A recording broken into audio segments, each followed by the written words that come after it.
মেয়েটি শুধু দৌড়ে বাড়ি ফিরতে চেয়েছিল, কিন্তু যত দৌড়াচ্ছিল ততই যেন গতি বাড়ছিল। এমন দৌড়ে যদি খাবার ডেলিভারি করা যেত নিশ্চয়ই সে চ্যাম্পিয়ন হয়ে যেত, কিন্তু এটা নাকি তার সর্বোচ্চ গতি ছিল না। দেখা গেল দৌড়ে দৌড়ে সে হঠাৎ এক লাফ দিয়ে সরাসরি আকাশে উড়ে গেল। সে নিজেই এই দৃশ্য দেখে চমকে গেল, নামার সময় তো একেবারে ঘাবড়ে গেল।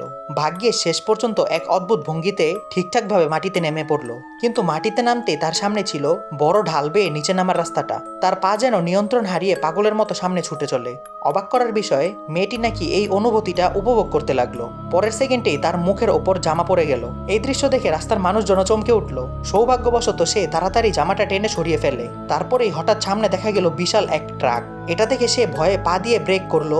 বলতেই হয় মেয়েটার জুতাটা খুবই মজবুত ছিল, তবুও শেষ পর্যন্ত সে ট্রাকের সঙ্গে ধাক্কা খেলো। তাড়াতাড়ি সে গিয়ে ট্রাকের পেছনটা ধরে স্থির রাখার চেষ্টা করে, আর তখনই ট্রাকের ড্রাইভার নেমে এসে অবস্থা দেখতে লাগলো। তুমি তোমার মা বাবাকে ভালোবেসে থাকলে অবশ্যই চ্যানেলটি সাবস্ক্রাইব করবে।